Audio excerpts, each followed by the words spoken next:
P.E.I. Rape and Sexual Assault Center is introducing a new approach to therapy aimed at helping survivors of sexual violence access support right across the island. Now, this model is designed to improve accessibility and reach. Jillian Kilfoil is the executive director of the P.E.I. Rape and Sexual Assault Center and joins me in studio. Really lovely to see you. Great to see you too. So what exactly is changing here? Yes, so we have launched our new therapeutic model, and so we're trying to give more options, more pathways for survivors who are reaching out for support. And so in the past, we had fewer options for people, and we've spent the last 6 months really looking at our model, learning from other sexual assault centers across the country, and making changes to our own model so that we can meet the needs of survivors better here in PEI. And so now, in addition to one-on-one therapy, we're also offering a lot more group therapeutic programs as well. And we've integrated navigation services into part of the clinical services that we offer as well. And so we know that people need things like food security and secure housing to be able to engage in a trauma processing approach, because it's quite intensive for people taking part. And so we've integrated navigation services into all the work that we do. We have different groups that people can attend a group first. They can learn some of the psychoeducation of trauma. They can build skills around trauma, grounding techniques, things like that, to prepare them for that one-on-one therapeutic intervention. And so from the groups, people can then opt into one-on-one therapy. Okay. And that has a bit more time limited instead of it being offered in perpetuity. It's something that we would look at really focusing in on that trauma processing work. And from there, people would be able to exit one-on-one therapy and join a group again. It's really important for survivors to be able to build connections, build their network, build back up their life in many different ways. And so although that therapeutic intervention is extremely important, building back your life and your network is too. And so we getting comfortable around other people. Exactly. And maybe shared lived experiences. It's so important. Healing does not happen alone. It happens in community. And so we're trying to create more options for people.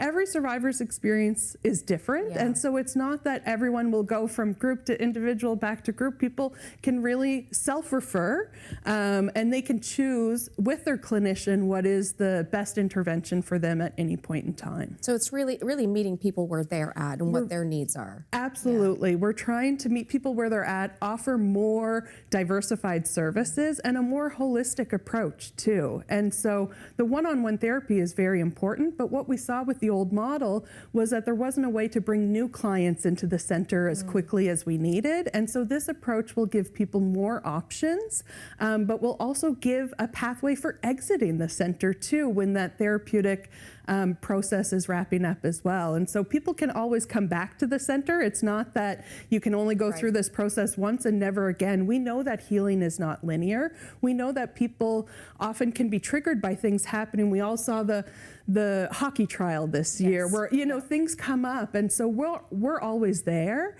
and people can reach out to us multiple times, but we do have a different approach, and we're hoping that this will allow us to meet the needs of more islanders who are looking to access sexual assault support services. So sounds like it's a way to respond to increasing demand then. Absolutely. Unfortunately, in Canada, violent crime in general is decreasing, but sexual violence is not. It continues to increase. The demand is there, and we've seen you know, since Me Too and a lot of shifts in our culture, there's less stigma and shame, and more people are reaching out, which is really important. And we want to be able to meet that demand when people make the brave decision to ask for help in these situations. And so we're hoping that we will be able to meet the needs of survivors better while also being able to respond better to requests for service. What are the potential challenges, and I guess the challenges and benefits, because I'm sure there are both, when implementing a more flexible care model? Yeah, so we worked with a lot of other sexual assault centers across Canada, and P.E.I is really one of the last sexual assault centers in Canada to kind of adapt its model to better meet these realities. I think for us, it means that our work is a little bit less predictable. We don't know exactly what, when people will be reaching out and how often. And so just the logistics around having groups offered at certain times of the year, I think we have a lot of learning around that to do. But I think with any change is hard, and even when change is good, it's still hard. And so we are anticipating that we'll learn a lot as we implement this new approach and these new processes. And we also want to be really focused on survivors and hear from them, and make sure that we're really evaluating these changes too as we roll them out. We're hearing from people and we're integrating those learnings as we move forward. Does it change anything about how people can access your services? We do have a new website, so they can go to our website and they can click on the service request form. And so that will ask a few preliminary questions, enough for us to be able to coordinate a needs assessment meeting with anyone who has reached out to us. And that needs assessment will be the initial meeting for anyone who's coming in contact with the center. And through that needs assessment is where we'll determine what those next pathways look like for people. So we really encourage people, if you have questions, if you think there may be a service that we're offering that could be a good fit for you and your needs, to self-refer through our website by filling out the service request form. And then from there, our navigation team and clinical staff will kind of take it from there. So that's the best way to get in touch. That is the best way, through the website. And if you're not online, give us a call and we can go through the same process by phone as well. Jillian Kilfoil, it was really nice to see you. Thanks so much for this important information. Thanks for your interest.